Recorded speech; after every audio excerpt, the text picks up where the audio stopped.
Assalamualaikum warahmatullahi wabarakatuh. Nama saya Nuri Iza Muharomah dengan NIM T 2019-1070. Di sini saya akan mempresentasikan materi mengenai sosiologi pendidikan, di mana meliputi pengertian sosiologi pendidikan, ruang lingkupnya, peran sosiologi pendidikan, tujuan, manfaat sosiologi pendidikan, serta pentingnya sosiologi pendidikan. Yang pertama yaitu mengenai pengertian sosiologi pendidikan. Sosiologi berasal dari dua kata, yaitu sosius yang berarti masyarakat dan logos yang berarti ilmu.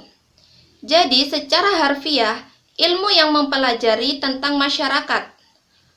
Pengertian sosiologi menurut para ahli, salah satunya Max Weber, mengatakan bahwa sosiologi adalah ilmu yang berupaya memahami tindakan-tindakan sosial.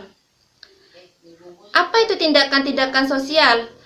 Semisal, orang yang sedang marah lalu melampiaskan dengan mendorong orang lain, itu bisa dikatakan tindakan sosial. Beda lagi dengan orang yang sedang marah tetapi hanya diam saja, tidak melakukan apa-apa. Nah, itu bisa dikatakan bukan tindakan sosial. Jadi, sosiologi pendidikan adalah suatu ilmu pengetahuan yang secara khusus mempelajari masyarakat sebagai kesatuan dari keseluruhan, yakni hubungan antara manusia dengan manusia, hubungan manusia dengan kelompok, hubungan kelompok dengan kelompok baik formal maupun material, baik statis maupun dinamis. Sosiologi pendidikan dapat diartikan sebagai ilmu yang mempelajari hubungan personal, di mana interaksi dan pembelajaran manusia berlangsung. Dalam hubungan ini dapat dilihat bagaimana masyarakat mempengaruhi sistem pendidikan dan sebaliknya, bagaimana pendidikan mempengaruhi masyarakat dengan memahami perencanaan sosial di atas. Sosiologi adalah ilmu yang mempelajari pembelajaran sosial, di mana terdapat strategi pembelajaran dan model interaksi sosial.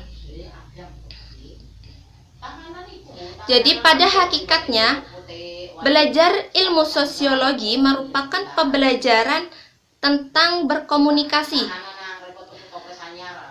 Karena itu, sosiologi difokuskan untuk mengembangkan dan meningkatkan potensi siswanya dalam berinteraksi di lingkungannya.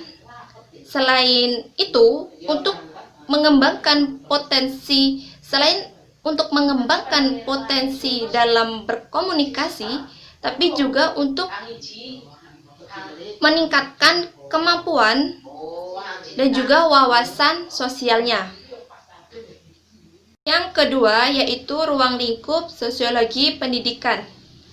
Nasution mengemukakan bahwasanya ruang lingkup sosiologi pendidikan diantaranya yang pertama, hubungan sistem pendidikan dalam masyarakat.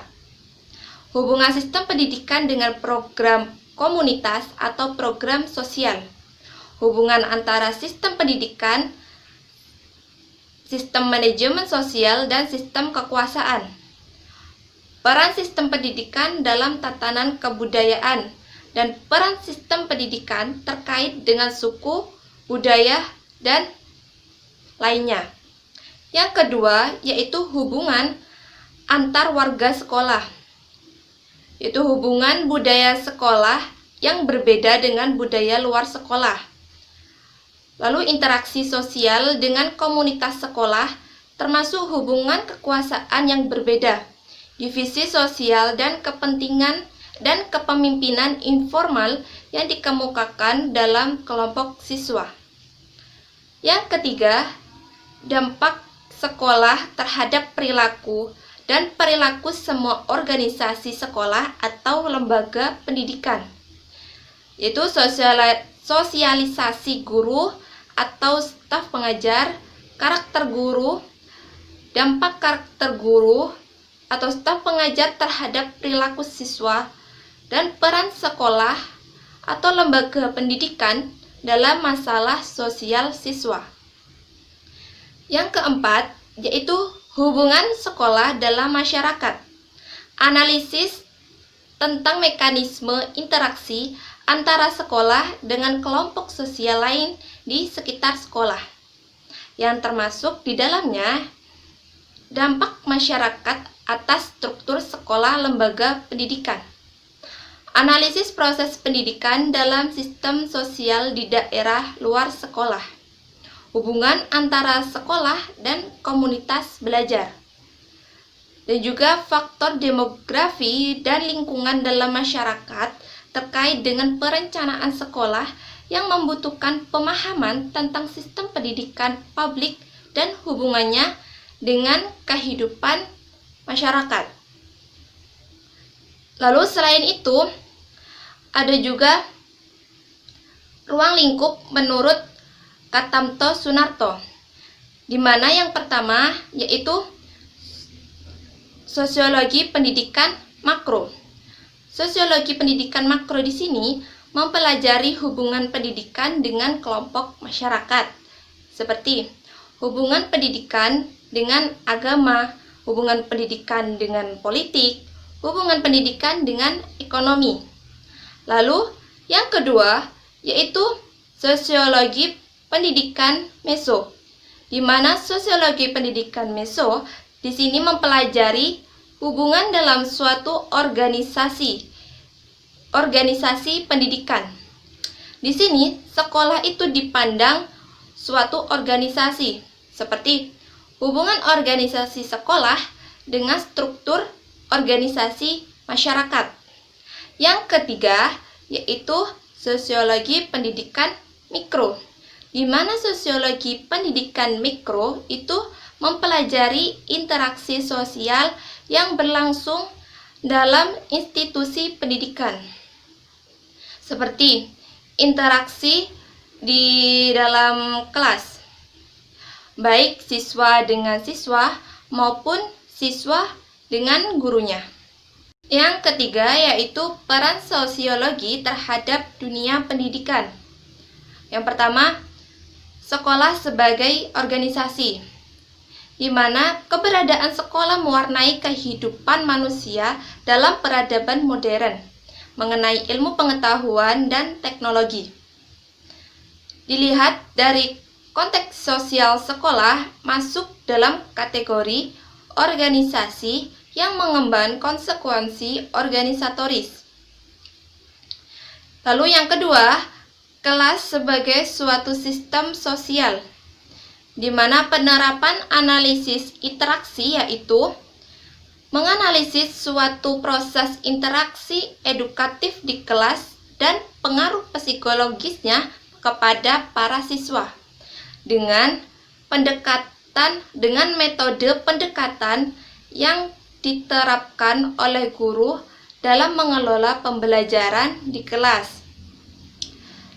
Lalu yang ketiga yaitu lingkungan eksternal sekolah. Keberadaan sekolah di lingkungan masyarakat memberikan pengaruh evaluasi belajar yang dilakukan guru, baik dari kuantitas siswanya maupun kompleksitas kegiatan akademik di sekolah. Yang keempat yaitu mengenai manfaat sosiologi pendidikan. Menurut Gunawan, manfaat sosiologi pendidikan yang pertama yaitu untuk pekerjaan sosial. Sosiologi merupakan gambaran tentang problem atau masalah sosial. Maka dari situ kita bisa mendapatkan cara untuk mengatasi permasalahan atau problem sosial dengan cepat. Yang kedua yaitu untuk pembangunan. Sosiologi memberikan pemahaman tentang masyarakat. Nah, dari situ para pelaksana pembangunan dapat menentukan model pengembangan yang sesuai agar berhasil. Catatan sosiologi pendidikan dalam penerapan pembangunan antara lain: pertama, kebutuhan masyarakat setempat agar pembangunan dapat terkondisi menjadi nyata. Kedua, stratifikasi sosial. Dengan pemahamannya dapat menentukan tingkat perkembangan apa yang harus diambil atau apa yang harus dilakukan dengan lapisan setiap orang untuk pengembangan. Yang ketiga, letak pusat kekuasaan.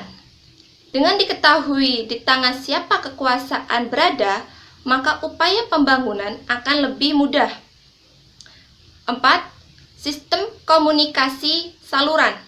Dengan pemahaman ini, ide-ide pengembangan dapat menjangkau anggota halayak dan menerimanya dengan baik karena saluran dapat disalurkan melalui komunikasi yang relevan.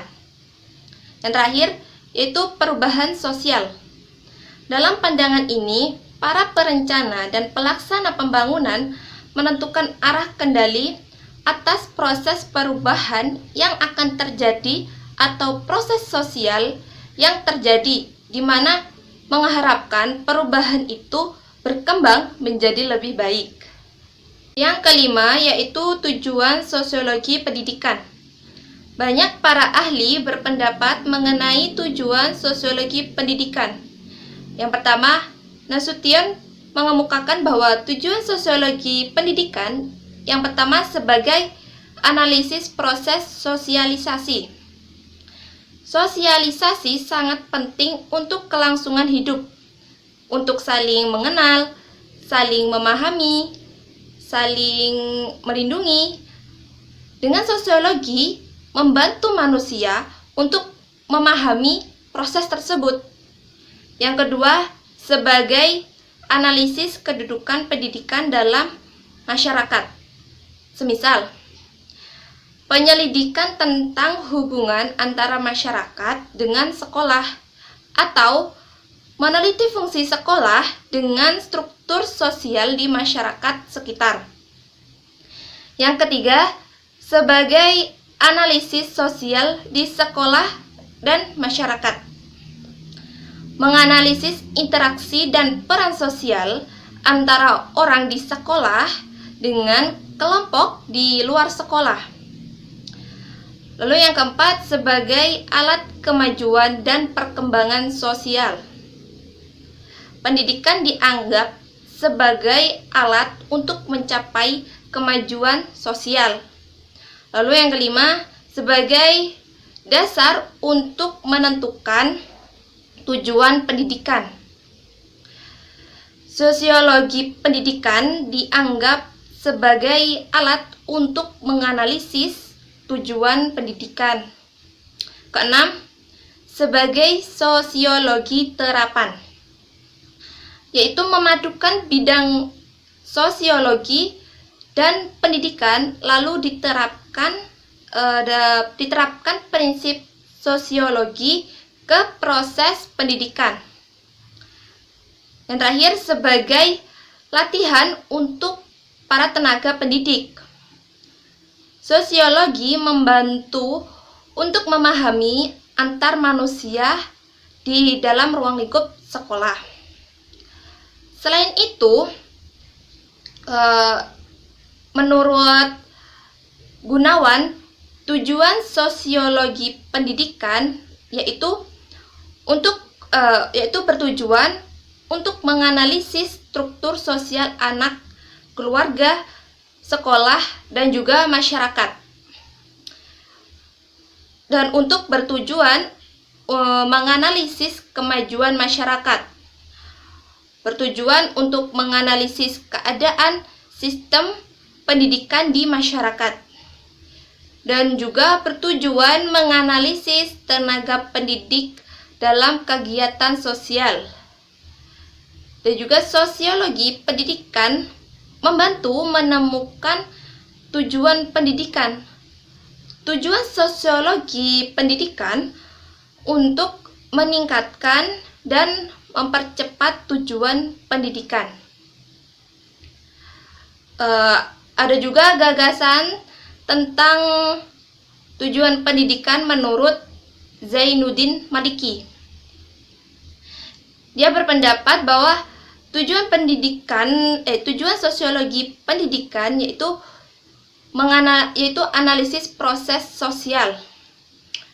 Yang kedua, menentukan di mana sistem pendidikan di masyarakat. Ketiga, untuk menganalisis komunikasi di sekolah dan komunikasi sekolah dengan masyarakat.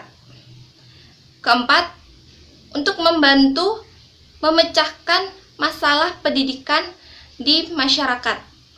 Dan yang terakhir, bertujuan untuk menyelidiki interaksi sosial dan prinsip-prinsip untuk mengontrolnya. Yang keenam yaitu mengenai pentingnya sosiologi pendidikan. Pentingnya sosiologi pendidikan dalam pendidikan sangat erat kaitannya dengan masyarakat, di mana masyarakat terus berubah sejalan dengan perkembangan ilmu pengetahuan dan teknologi.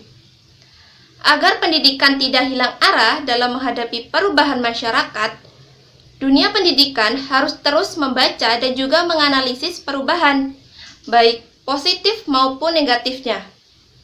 Setelah itu, sistem pendidikan harus meningkatkan aspek positifnya dan meminimalisir aspek negatifnya.